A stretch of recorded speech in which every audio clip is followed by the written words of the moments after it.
Meus irmãos, eu quero pensar com vocês nessa noite sobre o tema o chamado pessoal de Deus para os seus filhos. E eu gostaria de repetir com vocês esse tema. Eu vou falar a parte e vocês repitam, por favor. O chamado pessoal de Deus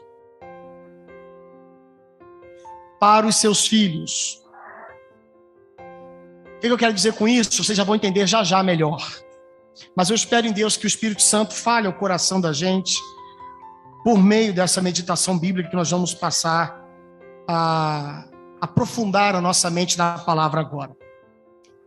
Preste bem atenção no que o Senhor tem para dizer, porque hoje nós não vamos falar do chamado geral dos crentes aqui nessa mensagem, mas vamos falar da especificidade do chamado de cada um. Tipo, é para você casar? Esse ano é para você mudar de emprego? Você precisa fazer aquele concurso de fato? Será que é da vontade de Deus? Ou será que é para terminar aquele namoro? Hein? Será que é para trocar de casa? Será que é para vender aquele carro? Será que é para ter aquela conversa com aquele vizinho? Sabe aquelas coisas que parece que a gente queria sempre que um anjo aparecesse e dissesse para a gente o que a gente tem que fazer ou não? Então, eu gostaria de pensar com vocês sobre quando Deus fala para nós a respeito do seu chamado para a história de cada um de nós. Qual é o chamado de Deus para a nossa vida em particular? A pergunta que todo crente sério faz a si mesmo e tem dificuldade em responder é: o que o Senhor quer para a minha vida especificamente, nessa circunstância, naquela situação? Antes do chamado particular para cada um de nós, há o chamado geral de todo crente. Por exemplo, na primeira carta aos Coríntios, no capítulo 1, versos 1 e 2, Paulo faz a sua destinação da seguinte forma. Aliás, é tudo junto, remetência e destinação, vem junto aqui, né?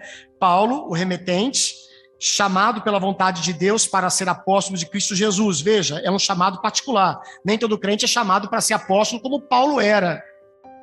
Tanto é que ele não considera os irmãos apóstolos como ele. Há um nível do apostolado que é para todos nós, porque ser apóstolo é ser um enviado, né? Alguém que foi enviado por Deus para uma obra. Nesse sentido geral, todo mundo é, mas como Paulo, não.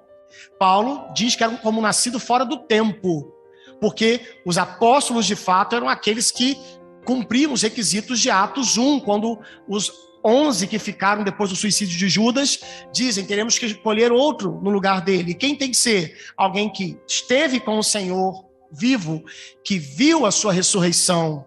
E por isso nós cremos que esse apostolado cessa com Paulo, que de fato teve visões diretas do Senhor e compôs texto sagrado, texto bíblico, que não precisa de remendo da parte de ninguém.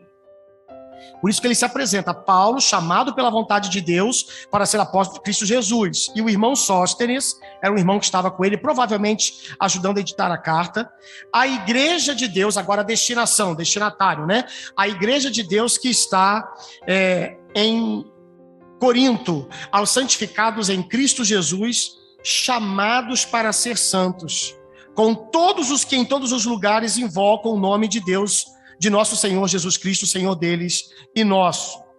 Ou seja, todos os crentes são chamados a serem santificados, como todos os demais, os da nossa igreja, como os das demais igrejas. Lá em Oriximiná, onde nascerá uma igreja do Senhor, querendo Deus, vidas serão salvas, todos lá serão chamados a uma vida transformada, por meio do Evangelho, para a glória de Deus. Ok. A grande diferença entre quem tem fé e quem não tem fé é justamente esse chamado eficaz para a salvação. Esse chamado eficaz da graça que salva pecadores. Na mesma carta, no capítulo 1, versos 22 a 24, Paulo escreveu assim: porque os judeus pedem sinais e os gregos buscam sabedoria, mas nós pregamos a Cristo crucificado, escândalo para os judeus, loucura para os gentios, mas para os que foram chamados, quem são eles? Judeus e gregos, Cristo é o poder de Deus e a sabedoria de Deus. Há um chamado de Deus que transforma a vida e faz de alguém de perdido um salvo. Esse chamado é totalmente diferente daquele que toda criatura recebe, mas que serve de diagnóstico, não de remédio. Por isso que Mateus registra Jesus dizendo, porque muitos são chamados e poucos são escolhidos. Ali é aquele relato do dia final, em que muitos que poderiam estar não entrarão na festa, mas o rei lá, o Senhor, manda que se vá e se tome as pessoas que estavam perdidas, sem chance, para entrar. Interessante observar isso. Uma vez chamado por Deus no coração de forma salvadora, o perdido se torna um achado. O merecedor da ira experimenta o amor que dá nova vida. E assim todos os que creem são chamados também à santificação. Aqueles que de antemão conheceu, a esses predestinou. E aos que predestinou, a esses chamou. E aos que chamou, a esses justificou. E aos que justificou, a esses também glorificou. Romanos 8, versos 29 e 30. Mas hoje, irmã Michele, o chamado a que me refiro, irmão Ezequiel, é o chamado específico, aquele que só para quem trabalha em mercado recebe. Em açougue. Aquele que pilota caminhão. Ônibus, né? Meu irmão já fez muito isso. Hoje ele está na marcenaria. Vou dar cartãozinho para todo mundo aqui da igreja, viu? O irmãozinho me pagou para fazer esse jabá não, tá? Há um chamado de Deus para o adolescente, enquanto é adolescente. Há um chamado para o viúvo, para o idoso. Há um chamado para o recém-casado sem filhos. Enquanto o mundo está como cego em tiroteio, buscando alguma coisa que lhe dê direção, os filhos de Deus precisam desfrutar e cumprir os chamados específicos para cada um. É disso que Paulo fala na sua primeira carta aos Coríntios também, capítulo 7. Eu gostaria que você abrisse a sua Bíblia ou acessasse a sua Bíblia e acompanhasse comigo, por favor, a leitura do texto. 1 aos Coríntios, capítulo 7, versos 17 a 24. E é sobre isso, então, que a gente também vai falar hoje. O chamado pessoal de Deus para os seus filhos. 1 aos Coríntios, capítulo 7, versos 17 a 24. Diz assim o texto. No mais, que cada um ande segundo o que o Senhor lhe concedeu, conforme Deus o chamou. É isto que ordena em todas as igrejas. Deixa eu explicar para vocês uma coisa aqui do contexto desse texto. Capítulo 7 fala basicamente de casamento, solteirismo, viuvez e divórcio. Implicitamente, de novo, casamento. Esse texto paulino trata de questões familiares. E você vai perceber que na carta de Paulo aos Coríntios aparece várias vezes assim, quanto a que me escrevestes, quanto a esse assunto assim, assim, no tocante aquele outro assim, assado. E Paulo não era Bolsonaro, mas ele escreve no tocante. E aí foi sem graça para alguns, porque odeiam o Bolsonaro, tá? Entendi. Então, nesse caso, o apóstolo Paulo está respondendo demandas que a igreja fez para ele. E aí, naquele texto do capítulo 7, que ele fala desses assuntos em particular, que eu já citei, ele faz uma digressão. Na carta seria abrir um parêntese. E ele faz uma interlocução a respeito de como servir a Deus, como se está, como se foi chamado. Por isso que ele fala, no mais, eu preciso que vocês entendam que há um chamado para como vocês estão. Os coríntios estavam incomodados, por exemplo, os casados estavam começando a achar, de acordo com uma visão pagã, que era mais santo deixar de ter intimidade sexual no casamento. E Paulo, não, para com isso, o diabo se aproveita da incontinência. Muitos solteiros estavam em crise por serem solteiros. E algum tipo de pressão lhes fazia pensar que só se casassem teriam, de fato, utilidade na igreja. E Paulo, não, o solteiro serve bem ao Senhor como está. Na verdade, deveria ser sua prioridade, aquilo que não é de um homem casado. Olha, a viúva, sim, seria melhor se ficasse sozinha. Há muitas dificuldades nesse mundo. No entanto, se casar, se for no Senhor, não peca. Só que no meio dessas preocupações, Paulo fala, gente, preste atenção numa coisa, vocês estão preocupados em tanta mudança de circunstância, em tanta melhora de vida, se esqueceram que há um chamado para como vocês estão. É disso que ele está falando então, tá? Vocês podem ver que o verso 16 está tratando de um assunto específico, no verso 25, ele volta a tratar, mas do 17 ao 24 ele faz um parêntese, faz uma digressão. E ele fala, olhem para como você está e veja Deus querendo agir na sua vida tal como você está. Primeiro tem que ser aí. Por isso a gente pode continuar então agora a leitura, já está contextualizada. Foi alguém chamado estando circunciso? Não desfaça a circuncisão. Foi alguém chamado estando incircunciso? Não se faça circuncidar. Aqui acontecia algo interessante. Alguns crentes que vieram do judaísmo para a igreja se envergonhavam, porque havia uma liberdade em Cristo, não era mais necessária a circuncisão. Então eles tentavam fazer uma cirurgia para se descircuncidar. É isso mesmo. E alguns gentios, influenciados por crentes mais tradicionalistas, mais ritualistas quanto à lei de Moisés, eram muitas vezes coagidos a fazerem a circuncisão e se achavam crentes menores. Então Paulo fala, quem é circuncidado não tem que se preocupar com isso, sirva a Deus como tal. Quem é incircunciso, sirva a Deus assim, não é para circuncidar. Por quê? Porque a circuncisão em si não é nada. A incircuncisão também não, nada é. Mas o que vale é guardar os mandamentos de Deus. Veja que Paulo dissocia guardar a lei de Moisés ritual, viu, Moisés? Paulo dissocia guardar a lei do outro Moisés como sendo algo que se serviria ao Senhor.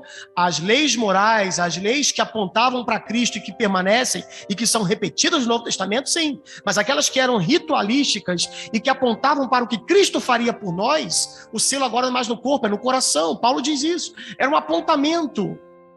Então não tem que fazer isso. E nem desfazer, não faz diferença. E aí ele repete, cada um permaneça na vocação em que foi chamado. Você foi chamado sendo escravo? Não se preocupe com isso. Mas se você ainda pode tornar-se livre, aproveite a oportunidade. Pois quem foi chamado no Senhor, sendo escravo, é liberto, que pertence ao Senhor. Perceberam um jogo de condições? Você foi chamado por Deus sendo um escravo, no Senhor você é um liberto. Do mesmo modo, quem foi chamado sendo livre é escravo de Cristo. Vocês foram comprados por preço, não se tornem escravos de homens. Ou seja, para ser livre naquele tempo, você tinha que pagar um resgate, né? A sua carta de alforria lá, para você ser livre, necessitava de um pagamento, você tinha que comprar a liberdade. Ele disse, vocês já foram comprados pelo preço do sangue de Cristo, para serem livres, para servir ao Senhor em quaisquer circunstâncias. Vocês não dependem mais desse status social de serem livres. Se há oportunidade, aproveita, mas não fica fixado nisso.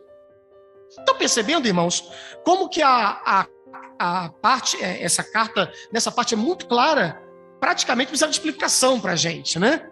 E aí ele termina dizendo, irmãos, cada um permaneça diante de Deus na condição em que foi chamado. Bom, eu quero pensar com vocês aí em duas lições desse texto, já. E a gente depois fazer várias aplicações. Eu quero me ater mais a elas nessa noite.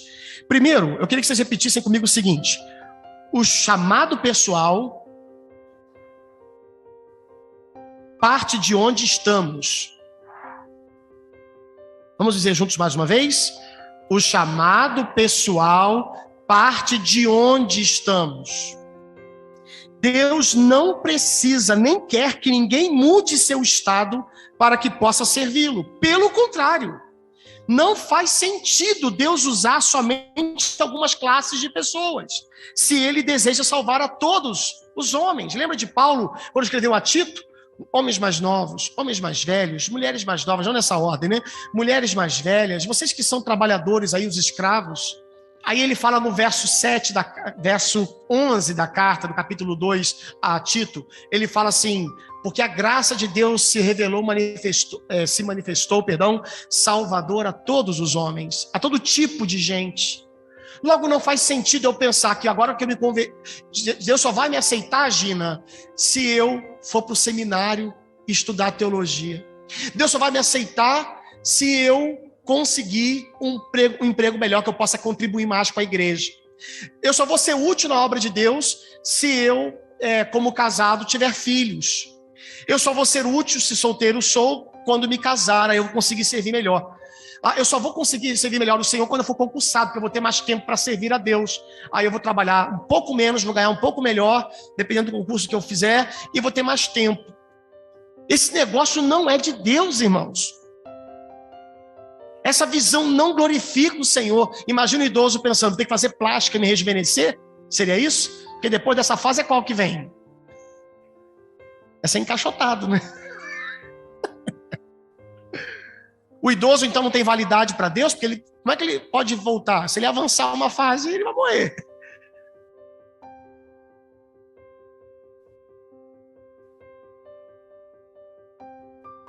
Só curado? Só livre? Mas não foi na sua enfermidade que Timóteo serviu ao Senhor? Lembra de 1 Timóteo capítulo 5, verso 23? Paulo escreve assim para ele, não bebe só água, bebe um pouquinho de... Tem irmãos que chegam a rupiar, né? Ah, pastor, vinho não tinha álcool. É claro, álcool igual que a gente tem, não tem, mas tem a fermentação natural. Embriagava, porque Paulo diz, não vos embriagueis no vinho. É o mesmo vinho. Por favor, vamos argumentar do jeito correto, para não virar caricatura diante de quem pensa, né? Mas Paulo fala para Timóteo, toma um pouco de vinho, por causa das suas enfermidades no estômago. Será que Paulo não orou pela cura? Provavelmente orou. Mas Deus disse, nananina não.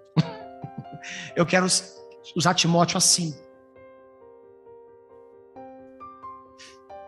Paulo entendeu que suas cadeias estavam servindo para a propagação do Evangelho de Cristo.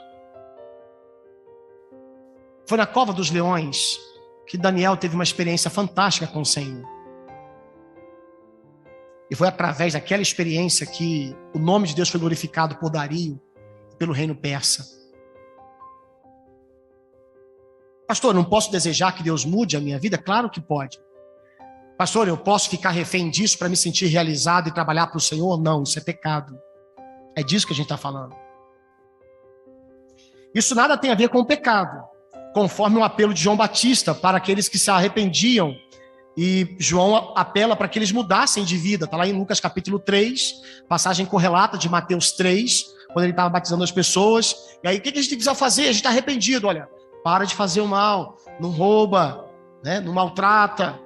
Muda o seu comportamento. Isso é pecado. Pecado tem que ser abandonado. Fruto de arrependimento e abandono. Assim se trata o pecado. As condições de vida, João Batista não manda o soldado deixar de ser soldado. Manda ele se contentar com seu soldo e não roubar ninguém, extorquir ninguém. Percebe que coisa interessante? Então, a primeira lição que a gente aprende nesse texto, eu queria que você repetisse comigo novamente. O chamado pessoal parte de onde estamos. Deus não tem um chamado amanhã para a minha vida que não inclua um chamado para hoje. Ele pode mudar? Mudou do pastor Irlane. Fez que ele entendesse o projeto de Deus para a vida dele, sair de uma igreja aqui para longe. Mas ele antes disso não servia ao Senhor? Fez para Luísa se casar com aquele rapaz chamado Lucas, o casal Lulu. E aí, quando solteiro não servia a Deus, agora só serve? Não, quando eu for mãe, que isso? E se não for? Eu não sei qual é o seu sonho para o futuro. Mas quantos quiserem não podem, querem não podem. Acima de tudo, não há uma circunstância fruto de pecado, de deficiência, de enfermidade, de acidente. Acima de tudo, há um chamado divino. Há uma configuração do agir de Deus por meio de nossa vida que, por graça e misericórdia, providencialmente Deus dá através da condição em que fomos chamados. Aonde estamos em nossa vida? Segunda lição desse texto. O chamado pessoal... Ih, Jesus, vocês não entenderam. Vamos lá. O chamado pessoal é para todos, sem exceção. É muito claro no texto quando Paulo fala, é isto que ordeno em todas as igrejas. Não era uma questão só para Corinto, não era uma questão só para homem, para mulher, para pai, para mãe, para casado, para solteiro, para viúvo, para divorciado. Não, era para todos. todos os crentes, aqui todos significa todos individualmente, cada crente, porque ele coloca isso, é isto que ordena em todas as igrejas. E veja que ele fala, no mais que cada um ande segundo o que o Senhor lhe concedeu, conforme Deus chamou a cada um. Ele repete isso 2 vezes no mesmo verso. A ideia de individualidade. O chamado pessoal é para todos, sem exceção. Trata-se de um princípio de vida para todo crente, para toda igreja, para todo ministério pastoral, para todo conselheiro, para todo líder. Ou seja, não é meu direito, viu, Lucas, você que está ajudando os adolescentes da igreja, não, você só vai ser usado por Deus se você for um concursado um dia. Pode ser que você seja, irmão. Se você é chamado para isso, mete a cara, vai. Tem oportunidade, vai. Deus não abriu portas, não foi a sua inclinação, você teve algum tipo de aptidão diferente, vá ser marceneiro, Moisés. Glorifica a Deus assim. É isso que Paulo está colocando para a gente. É muito ruim quando a gente começa a pegar os padrões do mundo e tornar os chamados ocidentais, os chamados orientais, os chamados capitalistas, os chamados socialistas, os chamados comunistas, os chamados de esquerda, de direita, como sendo o chamado divino, ídolos que nós colocamos em nossa vida. Não é para ser assim. Eu, como pastor, preciso ver o chamado de Deus para a vida das irmãs analfabetas, dos irmãos analfabetos da igreja. E, inicialmente, não é que aprendam a ler, ainda que isso possa, sim, ser um desenvolvimento se houver oportunidade. Mas, enquanto assim estão, não podem servir ao Senhor? E se a mente já está limitada para aprender alguma coisa nova? Se já há sequelas sociais, estruturais, inclusive biológicas, neurológicas, que não permitem alguns tipos de aprendizados. Eu não posso conviver com gente que Deus, por graça, usa na sua manquice para eu servir de suporte. Eu fico muito triste, Mayra, quando a gente vê algumas igrejas que, das duas, uma, ou você tem que ser a geladeira de Jesus forçosamente, ou você tem que ser a fogueira santa de Israel o tempo todo. Ou seja, a igreja é que se você não pular, não dançar e não fizer pó de chinelo durante o culto, você não está com unção. Aí o velhinho tipo Gina chega lá, como é que faz, Gina? Gina está igual C3PO andando, meu irmão. Quem é que se lembra aí do mistério? E eu me amarro na Gina, cara, a gente está junto. Quem me vê com a Gina, me vê aprendendo por meio da vagarosidade dela andar, ser mais calmo. E olha como é que eu falo. Andar eu ando bem, correr eu não consigo correr mais não, porque a barriga pesa. Mas como você me ensina, Gina, a me organizar melhor, a ter mais paciência com as coisas. E a gente, igual uns bocó, fica achando que só quem é super badass lá para fazer as coisas rapidão, digitando rapidão, pô, o cara é maneiro, o cara é legal. Mas o contrário também é uma perdição, né? A gente achar que só ser o C3PO de Jesus agrada a Deus, né? Nem esse, o R2D2, né? Nem mexe nada, só a cabeça.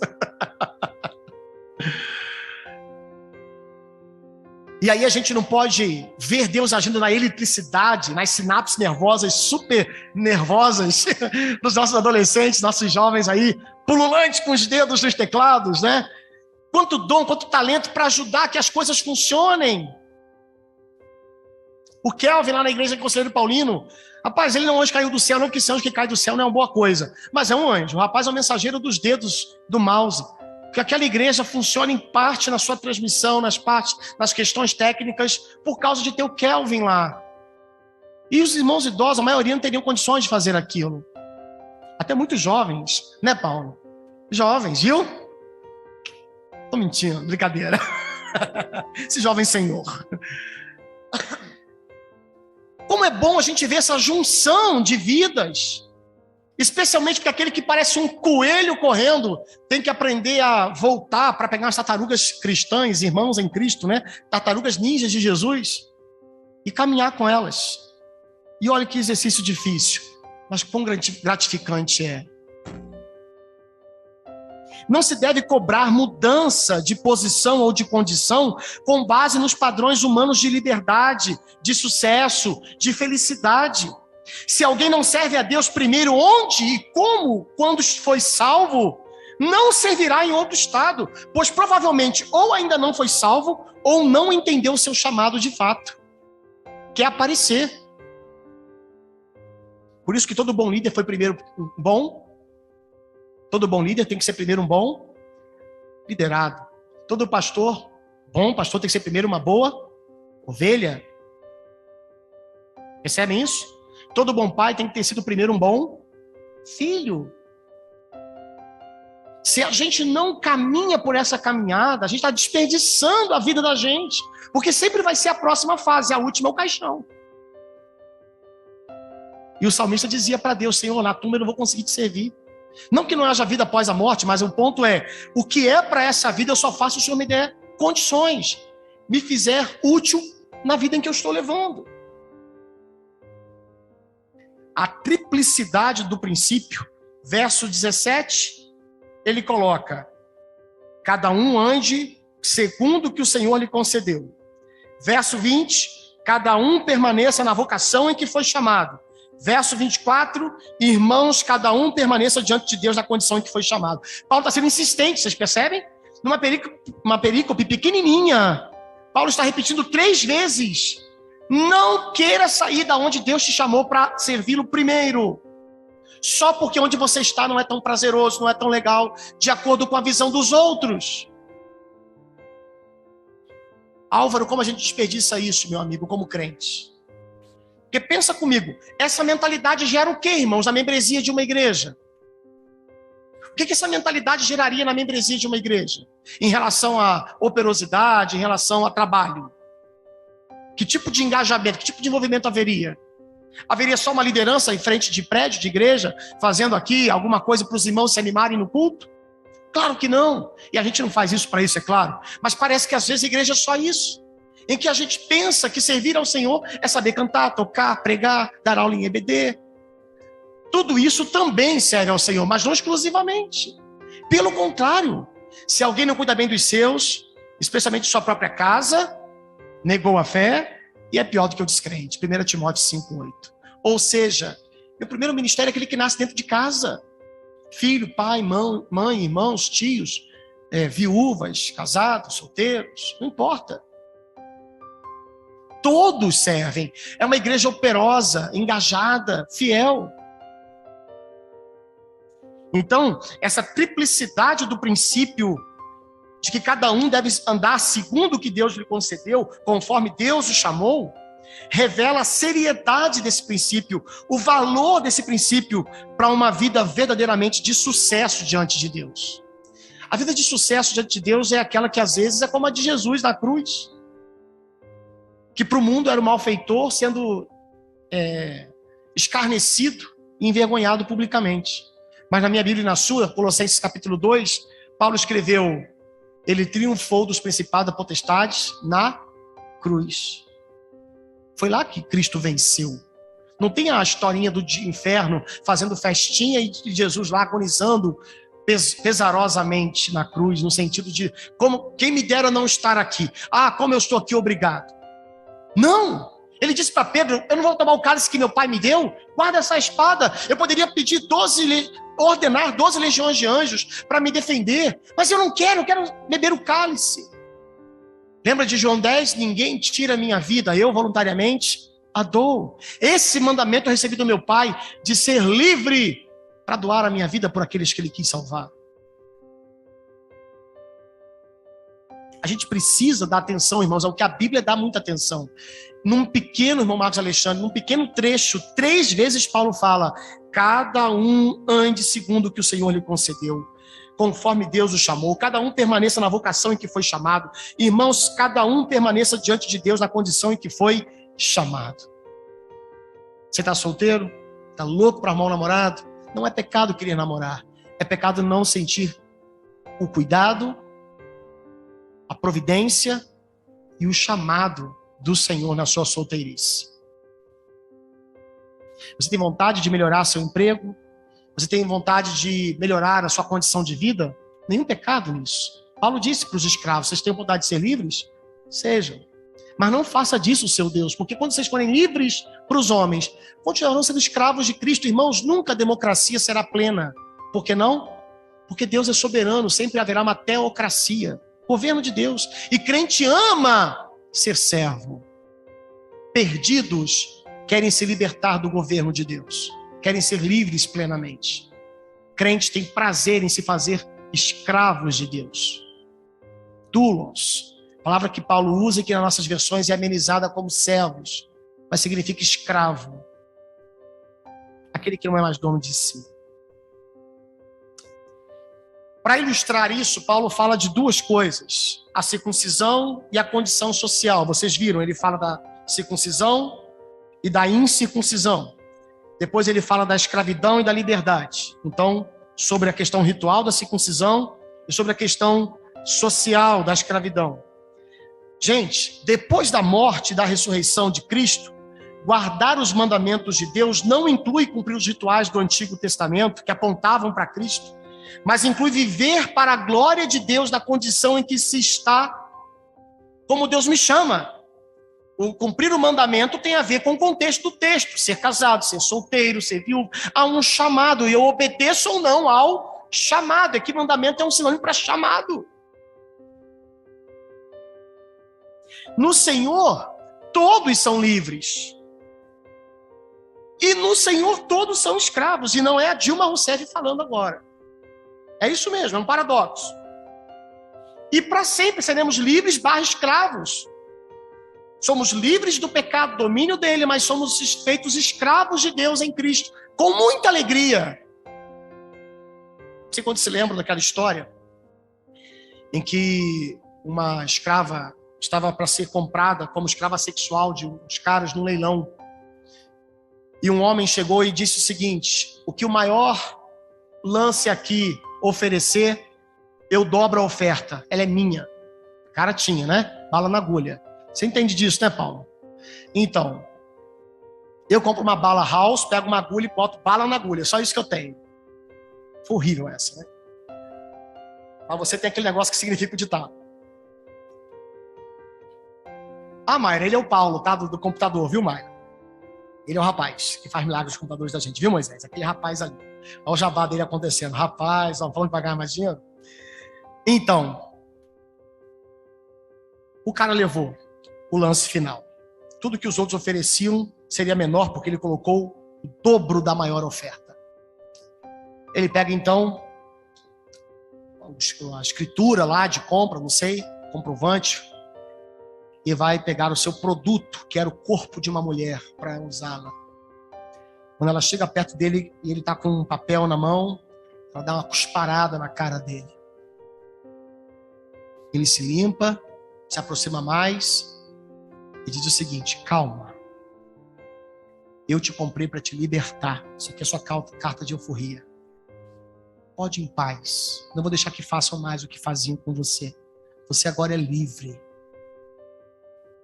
Diz a história que essa mulher cai de joelhos aos pés do homem e diz: permita-me então ser sua escrava, porque não haverá lugar em que encontre maior cuidado do que esse. Eu decido livremente ser a sua escrava.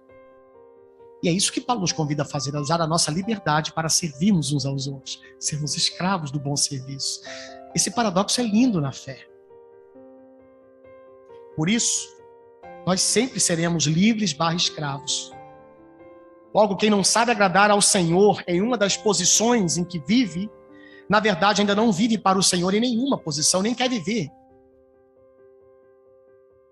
O resgate do crente para a sua liberdade foi pago por Cristo para a vida eterna, não por homens para a vida terrena. A escravidão do crente, a escravidão a Cristo, é uma escolha de quem ama servi-lo em toda situação.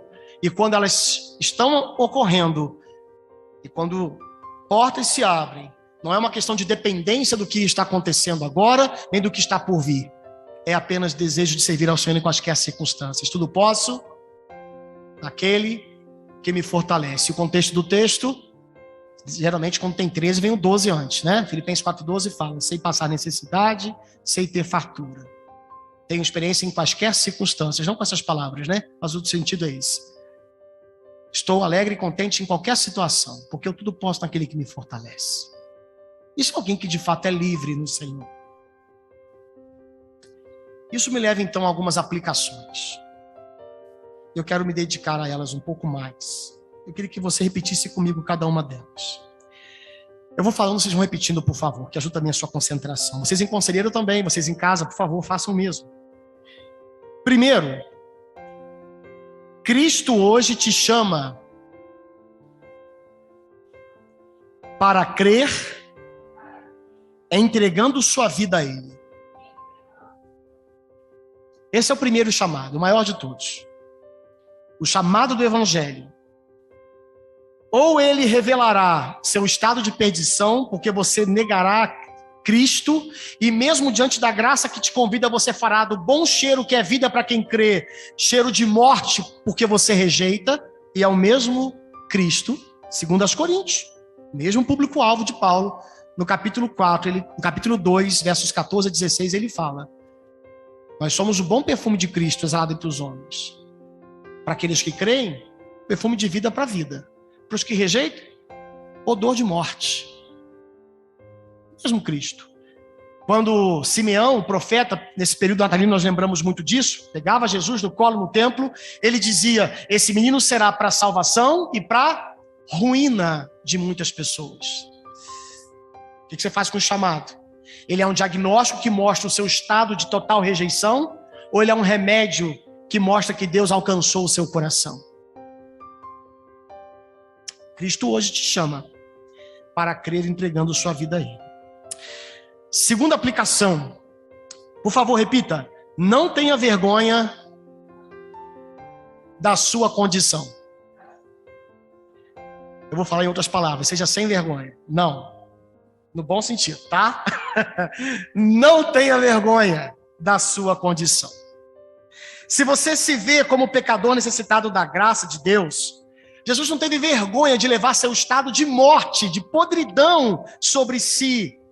Aquilo que cairia sobre você e que você merecia. Então não tenha vergonha e consagre sua condição a Jesus. Pastor, eu fiz um monte de bobagem a vida toda na igreja, nunca me dediquei como deveria. Você tem noção do que isso pode revelar do tamanho da graça de Deus?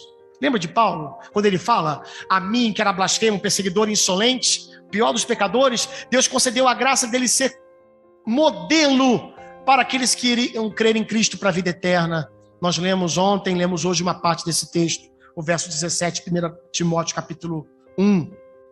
Então não tenha vergonha. O ponto é o quanto você crê. Ninguém deixará de ser salvo, porque a sua condição é difícil demais para Deus. Todos que serão perdidos e que receberão o chamado do Evangelho serão perdidos por incredulidade e não por uma condição irrevogável. Ah, pastor, mas e Judas que se matou, né? Depois da morte, a Bíblia fala que depois da morte vem o juízo, Hebreus 9, 27. Agora, antes disso, antes da morte de Judas, pega lá o ladrão na cruz, não teve tempo de se batizar, não teve tempo de ir para a igreja, não teve tempo de devolver o que roubou, mas ele ouviu de Jesus o quê? Hoje mesmo estarás comigo no paraíso. A grande questão é que a salvação é pela graça, mediante a fé. Isso não vem de nós, é dom de Deus. Não vem das obras para que ninguém se orgulhe, porque nós somos feituras de Deus, criados em Cristo Jesus para as boas obras, as quais Ele preparou de antemão para que andássemos nelas. Depois de uma centena de anos como um bom crente, crescendo na santificação de vida, você só se vê como um dependente da graça, como aquele moribundo que mal se converteu e morreu. Se você não se vê assim, é porque talvez você não tenha sido salvo. Terceira aplicação. Repita, por favor. Abandone o pecado. Isso. Ser pobre não justifica roubar ou ser preguiçoso. Ser rico não justifica explorar e oprimir. Ser adolescente não justifica ser imaturo. Ser idoso não justifica ser intransigente. Aquela pessoa que não pode ser mexida, que nunca aprende nada. Ser analfabeto não justifica não querer servir. Ser doutor não justifica não se doar. Pelo contrário, é na condição em que se é salvo que a graça deve se manifestar. A graça não se manifesta em minha condição, não porque minha condição é ruim, mas porque eu não quero abandonar o pecado. É incrível o quanto que Deus pode usar pessoas assim de forma tão absurdamente linda, por conta da graça que pega um pecador perdido, completamente destroçado, e ele se torna num grande holofote da graça de Deus. Mas é muito ruim quando a gente percebe que há pessoas que querem usar Deus, usar a palavra de Deus, igual o diabo fez. Ele não foi usado pela Bíblia, ele foi tentar usar a Bíblia para enganar Jesus, para tentá-lo. E algumas pessoas tentam se usar da religiosidade, das amizades da igreja, das redes sociais que se cria quando se faz parte da igreja de Jesus, para esconderem seus pecados. Não estão lutando pelo seu casamento, não estão lutando pelos seus filhos, não estão lutando pela fé no seu trabalho, não pregam a palavra, vivem apenas usando a religiosidade como um meio para alcançar um bem-estar qualquer, momentâneo, durante o fim de semana. Isso, viciado, consegue em boca de fumo. Quem gosta de rave passa a madrugada no fim de semana pulando e dançando. E alguns vão para a igreja alimentar seu vício, mas não deixa de ser vício. Quem não quer abandonar o pecado não tem parte com o chamado de Deus ainda. O chamado de Deus sempre primeiro é para a nossa santificação. O belo desse chamado é que ele pega onde a gente está, ele pega a gente onde a gente está, para que ali naquele lugar nossa vida seja transformada pelo poder de Deus. Mas tem que haver transformação. Outra aplicação. Repita, por favor. Se Deus te fez um Pedro, não inveje Paulo. Se Deus te fez um Paulo, não menospreze Pedro. Quase que vira um quebra-língua, né? Deixa eu ver se eu consigo. Se Deus te fez um Pedro, não inveje Paulo. Se Deus te fez um Paulo, não menospreze Pedro. Foi. 1-0. Eu vou falar uma coisa para vocês aqui, vou constranger uma pessoa. Mas é de causa pensado, tá? Vocês aguardem que vai ter um final. E a Bíblia fala que eu devo fazer isso para quem eu preciso fazer isso. Álvaro é uma descoberta na minha vida. Na da Natália também, mas de jeitos diferentes, né, Natália? Fica bem claro aqui. Mas a gente concorda em algumas coisas sobre o Álvaro, né, Natália? É um rapaz, às vezes, meio distraído. Outro dia, a gente estava no casamento da Lulu, do casal Lulu. E aí, você sabe onde é? A gente está indo. Tal. Você tem a localização? Aí ele perguntou, para onde? Eu sou, meu Deus, eu estou indo para onde, cara? Eu estava indo pro casamento. A gente morreu de rir no carro, né? Outro dia ele ficou mal, coitado. Me deu uma pena do Álvaro, ele estava mal porque ele esqueceu de colocar o carregador ligado no notebook e caiu a transmissão aqui. Eu estava lá em Conselheiro. Álvaro, deixa eu tirar uma onda aqui. Essas são falhas que geralmente eu não cometo. Calma, eu vou chegar onde eu quero chegar. Deus me deu uma graça de gostar muito de ver detalhes. Quase toque. Mas Deus não me deu a graça de ser como você nos estudos, na apreensão do que se lê, na capacidade de produzir coisas muito mais importantes do que botar um carregador no notebook. Coisas muito mais importantes do que entender o destino de alguém, numa pergunta num carro. O bem que a minha vocação me traz tem um alcance e abençoa, mas é limitado. E eu louvo a Deus porque Ele limitou assim. Deus não dá asas ao Alex, a serpente, cobra. Só a graça na minha vida. Que bom que o Senhor me tolheu de um monte de coisas. E algumas delas têm a ver com a minha cabeça. Sou muito limitado. Mas esse rapaz vai longe. A gente vai rir dele dando uns furos desses negócios assim, sabe? Tipo ontem, ajeitando anteontem, fazendo a barba dele, ele nervoso aqui. Foi tão engraçado aquilo. Eu já falei pro Álvaro algumas vezes, eu vou repetir diante de vocês. Eu quase sempre vejo, talvez a Quinta Igreja não veja assim, não sei como é que vai ser no futuro, mas quase sempre eu vejo, Marcos Alexandre, esse rapaz sendo o meu titular e eu sendo auxiliar dele. Viu, Álvaro?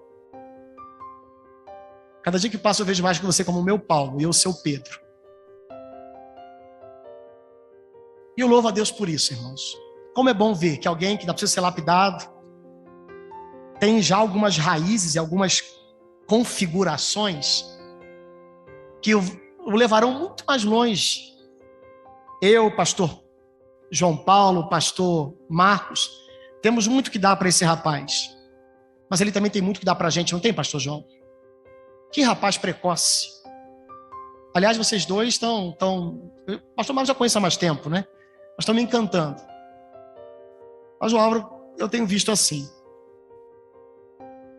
Tem hora que o meu pecado, Álvaro, me faz sentir inveja. É horrível lutar com isso. Mas eu louvo a Deus pela tua vida, meu irmão. Bom, então dei honra a quem merece honra. Diz a Bíblia que tem que fazer, não tem? Estou fazendo, publicamente.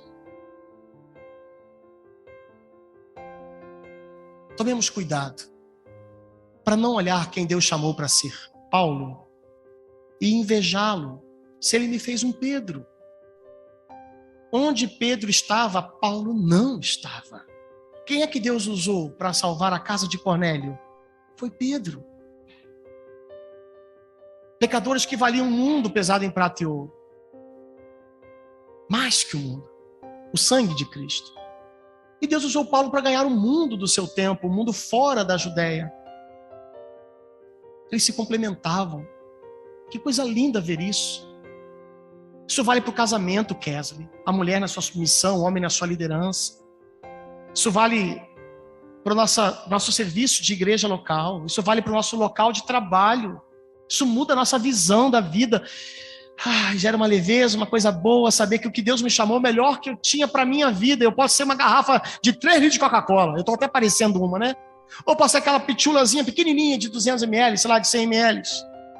A questão é quanto por cento que cada uma está cheia. Captou? Aqui 100%, 100%. Alguns vão ter uma abrangência maior no seu ministério, outras mais restrita, mas todos saciarão sede. E melhor do que a coca, vai ser água limpa, água que flui do Evangelho. Solteiro, idoso, casado, desempregado, patrão, estudado, iletrado, a melhor condição de vida para um crente é aquela na qual ele foi chamado. Coloca isso a serviço do Senhor. Não fique invejando a vida de ninguém, nem menosprezando a vida de ninguém. Pode ser que Deus dê oportunidade para algumas mudanças, é a nossa última aplicação hoje. Mas enquanto elas não acontecem, não faça das atuais nem das futuras o seu Deus. Sirva ao Senhor como você está. E finalmente, repita comigo, esteja aberto a mudar quando já estiver servindo de coração. Isso aí. Esteja aberto a mudar quando já estiver servindo de coração. Paulo escreveu para os escravos, você ainda pode se tornar livre? Aproveite a oportunidade. Porque quem foi chamado no Senhor sendo escravo, já é liberto, que pertence ao Senhor. E aí ele se dirige aos livres. Você é escravo de Cristo. Foi comprado com o preço dele, você é dele. Então, está todo mundo igual nesse pacote. Mas se você tem, então, oportunidade, se Deus abriu as portas, se Ele tocou o seu coração, isso aconteceu com o pastor Irlane e com a irmã Mayra. Um dia ele chegou em casa e disse, amor, tem um negócio esquisito aqui na minha cabeça, preciso compartilhar com você. Imagina as primeiras crises da irmã Mayra, dos filhos, dos parentes, da própria igreja. Tenho vivido parte disso lá com os irmãos. Alguns sublimaram isso bem, outros até hoje nem tanto.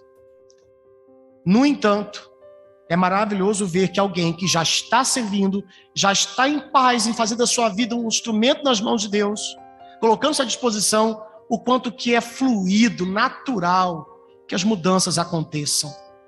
Então, o concurso, a prova, a sucessão pastoral, não importa que área seja, o namoro, o casamento, ter filhos, não ter filhos, o que me importa é servir ao Senhor. E Ele conduz as coisas para que alguma mudança venha no segundo filho. Então vamos. Ele vai capacitar, Kesley. Está tudo no lugar. Ele te faz solteirona, Gina, Gisane, né? Tranquilo. A gente arruma muita coisa para fazer para Deus nesse chamado maravilhoso do solteirismo. É a adolescência, Samuel. Você que parece já um jovem com esse tamanho todo aí. É a capacidade de lidar com redes sociais. É produzir doce de leite de cabra. Né, irmão Marcos? Isso é maravilhoso. É fazer crochê, tricô, ponto cruz, como é que é? Vagonite, é isso? Não, é esse nome, não? Esqueci o nome que fala. Tem vagonite também, né? Vocês são muito novos, vão chegar na minha idade um dia. Vagonite, né? Não importa. Pode estar, inclusive, com artrite, com artrose, sinusite, o que for. A sua enfermidade na mão de Deus se transforma num instrumento. E lá no hospital você pode ter lá a gente se convertendo ao Senhor. O pastor Ilane testemunhou sobre isso aqui no último culto. Então, esteja aberto a mudar quando já estiver servindo de coração. Quero terminar com a história de Johnny Erickson Tada. Estudamos a vida dessa mulher no retiro. Essa mulher passou 43 anos numa cadeira de rodas depois de um acidente aos 12 anos, que quebrou sua espinha, ela ficou tetraplégica. Passaram-se 43 anos como cadeirante, servindo ao Senhor, inclusive gerando leis de acessibilidade nos Estados Unidos, mudando toda uma história para pessoas deficientes. Essa mulher diagnosticada com câncer de mama. Médicos preocupados, família preocupada, como é que a gente fala com ela? Falaram. Ela pediu um tempo.